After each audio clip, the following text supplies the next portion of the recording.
America House. He did not, nor did he know anything about a book to be written. No one had said anything to him about it. We went for a short stroll about the grounds while I explained that I had been appointed by the editor of America to help him write his story because everyone wanted to know about his years in Russia and the labor camps. He was polite, but hardly forthcoming. He said very little himself and answered most questions with 1 or 2 word answers. I finally just gave up and flew back to New York on Friday morning. I told Father Davis what happened and said if there was a story to be told, it was not going to be told by me. I might just as well have been one of Father Ciszek's NKVD, secret police, interrogators. Father Davis telephoned the Maryland Provincial. No doubt the Maryland Provincial telephoned Walter. At any rate, Father Davis told me to go back to Wernersville the following Thursday and meet with Father Ciszek again. It was an entirely different situation when I arrived in Wernersville that afternoon. Walter was waiting for me at the door with a big smile and an apology, and then said, "When do we start?" We started that evening after dinner in a visitor's parlor of the rambling novitiate building. Walter began by telling me about his childhood in Shenandoah, because, he said, "You'll never understand the things I did unless you understand why I did them." Fair enough. So he talked, and I took notes. Sometimes I asked simple questions to better understand what he was telling me, but mostly I just listened and wrote furiously. We met again Friday morning and Friday afternoon and Friday evening, and again on Saturday morning until I said, "Enough, Walter. I can't do any more this week." I flew back to New York on Sunday. Of course, we had our usual weekly editorial meeting on Monday morning, and I had my usual editorial jobs to do as book editor during the week.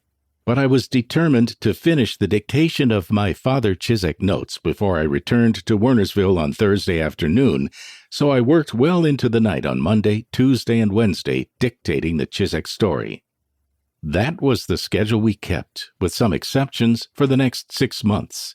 I flew to Wernersville on Thursday afternoons, met with Walter Thursday evening, Friday and Saturday, then flew back to New York on Sunday.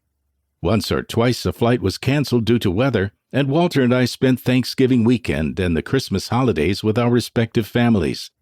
But by Easter of 1964, we had pretty much completed the story that ultimately became With God in Russia. It was not a hard story to write. Walter had a fantastic memory, and my only job was to get it down on paper. To keep the story on track and the chronology straight, I would occasionally ask some specific questions like, "What did he look like?" or "How long did that take?" or "Why did you do that?"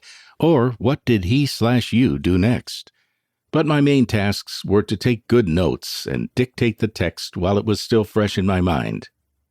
I've learned only recently that there is a set of audio tapes in the Maryland Province archives of my weekly interviews with Walter. I was skeptical because I never knew at the time that such tapes were being made.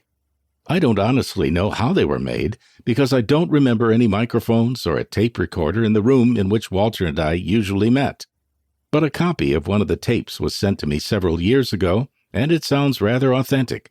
Mysterium quodam.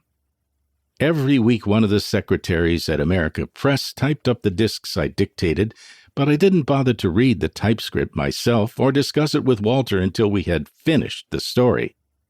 After the Easter holidays, we began to review the chapters serially on my weekly visits to Wernersville. At the time, Walter became concerned about using other people's real names in the story for fear the NKVD would track down those who were still alive for questioning, or something worse. So we assigned new names to people, and I kept a list for my own purposes just so I could keep the story straight. Walter had many corrections and additions as the narration triggered associated memories, resulting in a finished manuscript that was over 1,500 pages. Mr. William Holub, America's business manager, had chosen McGraw-Hill to be the publisher of the Ciszek story after receiving proposals from a number of publishers. When I told Harold McGraw the size of the manuscript, he gasped and said we'd have to cut it to something more like 500 pages of manuscript. "Here's how you do it," he said. "Cut out all or most of the stuff about daily life in the Soviet Union, for example, what things cost, shortages, people's attitudes, and so forth, and just assume most..."